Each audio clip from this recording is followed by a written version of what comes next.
Hello class. In this video, we are going to talk about linear programming sensitive analysis. So far, in this course, we have assumed all those parameters coming in with certainty. It means they are not going to change over time. But in reality, we know that the production cost of any product might be changing. Because of that, the marginal profit of the product will be changing. So for a company like Amazon.com, the marginal profit for any product can be changing over time. It means whenever we use a mathematical modeling to solve the optimal pricing for all those products, today, tomorrow, actually the model might be changing because of the parameter changing. But for us, there's one very valid question is, do we have to rerun the model every time when there's a small change in a certain parameters? For example, if the cost change, or if the marginal profit change, or probably because you have the number of the employee change, do we have to rerun the model and resolve all the optimal solution? So in this video, we try to use sensitivity analysis to figure out such a range that we do not have to rerun the model. So in sensitivity analysis, we try to figure out how sensitive of your optimal solution to the change of the parameters. If they are very sensitive, it means we probably have to rerun the model every time when we change the parameters.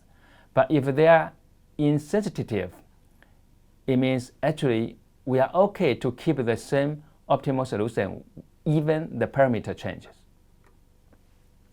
For example, in a linear programming like this, we are going to maximize or minimize C1 times X1 plus C2 times X2 plus Cm times Xm, subject to constraints like A11 times X1 plus A12 times X2 plus A1n times Xn, less or equal B1. And we have many constraints, and until we hit the last one like Am1 times X1 plus Am2 times X2 plus Amn times Xm equal Bn. So in this linear programming, actually we have many parameters. For example, we do have C1, C2, C3. Those are coefficients of the objective functions. We also have A11, A12, A1n. Those are parameters of the left-hand side equations. Sometimes we also call coefficients of the left-hand side equations. We also have the right-hand side values like B1, B2, Bn. And in sensitive analysis, we try to figure out how will the optimal solution react to the change of all these parameters. For example, if we change C1 a little bit, will the optimal solution change? If we change B1 a little bit, will that affect the optimal value a lot? Like that. And in this class, we are going to focus on the sensitive analysis of Ci and Bi. I mean the coefficient of the objective function and the right-hand side values. In sensitive analysis, there's always one solution is to rerun everything, even if you have a very small change.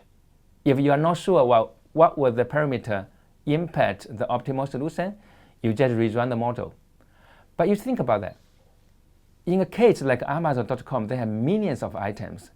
Although they try to figure out the optimal solution, the so-called optimal prices very quickly, but they might not be able to do that just in seconds, minutes. Sometimes they take days to renew everything.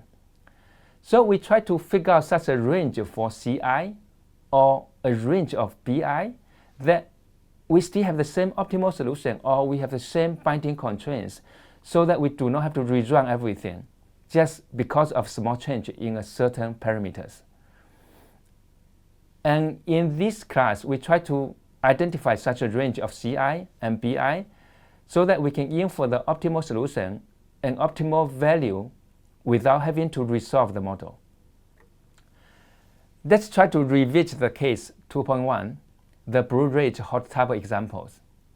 In that example, we are going to maximize 350 times X1 plus 300 times X2, subject to the constraints of X1 plus X2 less or equal 200, 9x1 plus 6x2 less or equal 1566, 12x1 plus 16x2 less or equal 2880.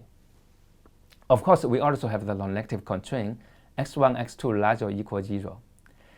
In this case, the coefficient of the objective function 350 and 300 could be changed just because of the production cost change for those two products. For example, 350 could be changed from 350 to 330, and the other coefficient 300 could change from 300 to 320. And we are wondering what will happen to the optimal solution if we change those two parameters. Similarly, if we change the right-hand side value 200 to 220, and the right-hand side value 1566 to 1560, what will happen to our optimal solution? So in this module, we try to figure out how would the optimal solution react to the change of those two coefficients or these three right-hand side values.